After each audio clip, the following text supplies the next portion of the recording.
Hello friends, welcome back to my channel Afsana's blogs. আশা করি তোমরা সকলে ভালো আছো। আজকে আমি তোমাদের সঙ্গে শেয়ার করছি মটন কষা রেসিপি। তো চলো দেখে নেওয়া যাক। কড়াইটা গরম করে পরিমাণ মতো তেল দিয়ে দিলাম। এবার গোটা গরম মশলা ফোড়ন দিয়ে নেব। এলাচ, দারুচিনি, তেজপাতা দিয়ে ফোড়ন দিয়ে নিলাম। এবার একটু বেশি পরিমাণেই পেঁয়াজ দিয়ে দেবো এর মধ্যে। তো পেঁয়াজটা বেশ লাল লাল করে ভাজা করে নেব। তার মধ্যে আমি এই টমেটোটা কেটে নিচ্ছি, একটু পেস্ট বানিয়ে নেব। তো দেখো পেঁয়াজটা আমার লাল হয়ে গেছে। আমি এর মধ্যে মটনটা দিয়ে দেব কোনো মশলা ছাড়াই। মটনটা তেলের মধ্যে একটু ভাজা ভাজা করে নেবো, যাতে এর কাঁচা গন্ধটা চলে যায়।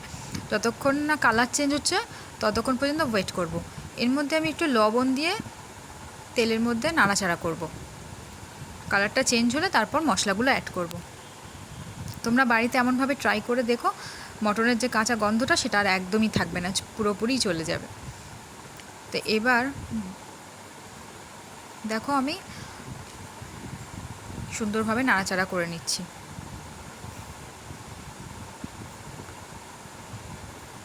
সেটার যে গন্ধটা পাওয়া যায় সেই গন্ধটা একদমই থাকবে না।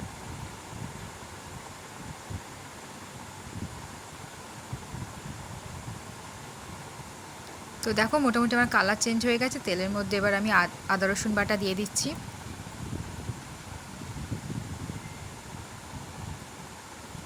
এর মধ্যে আমি একটু কাঁচা লঙ্কাও দিয়ে দিচ্ছি বাটা।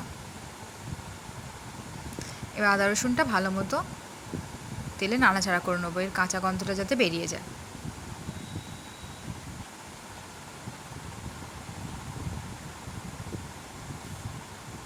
এবার এর মধ্যে আমি টমেটো পেস্টটা অ্যাড করে দেবো। এটাও একটু নাড়াচাড়া করে নেব।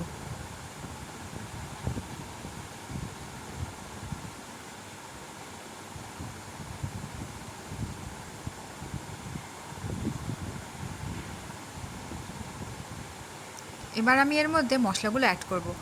হলুদ গুঁড়ো দিয়ে দিলাম, লাল লঙ্কার গুঁড়ো দিয়ে দিলাম।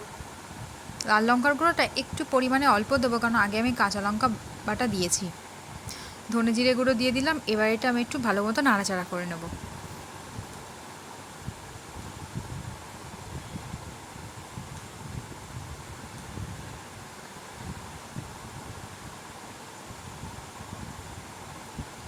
এবার একটু জল দিয়ে কষিয়ে নেব। মাংসটা যত ভালোভাবে কষাবো খেতেও ততটাই টেস্টি হবে। এবার পরিমাণ মতো টক দই দিয়ে দিলাম, জিরে মরিচ বাটা দিয়ে দিলাম। এমনভাবে বেশ কিছুক্ষণ কষিয়ে নেব। মশলাটা দেখো মাখা মাখা হয়ে গেছে, তেল ছেড়ে দিয়েছে মাংস থেকে। আমি আরও একটু কিছুক্ষণ কষিয়ে নেবো এরমভাবে।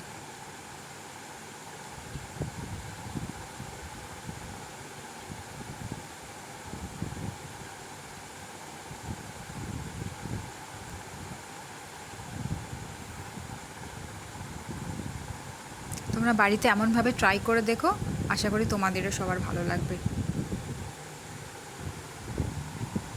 এবার আমি পরিমাণ মতো জল দিয়ে দেবো সেদ্ধ হওয়ার জন্যে।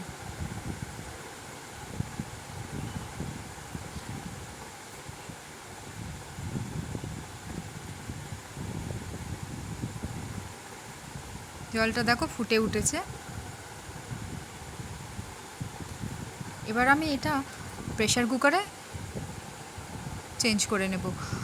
এই দেখো আমি প্রেশার কুকারে দিয়ে দিয়েছি। এর মধ্যে একটু গরম মশলা আর ধনেপাতা দিয়ে দিয়েছিলাম। তো দেখো আমার মটন কষা রেসিপিটা পুরোপুরি রেডি হয়ে গেল। তোমরা সবাই বাড়িতে ট্রাই করে দেখো, ভালো লাগলে লাইক সাবস্ক্রাইব করো আর কমেন্টে জানিও কেমন লাগলো।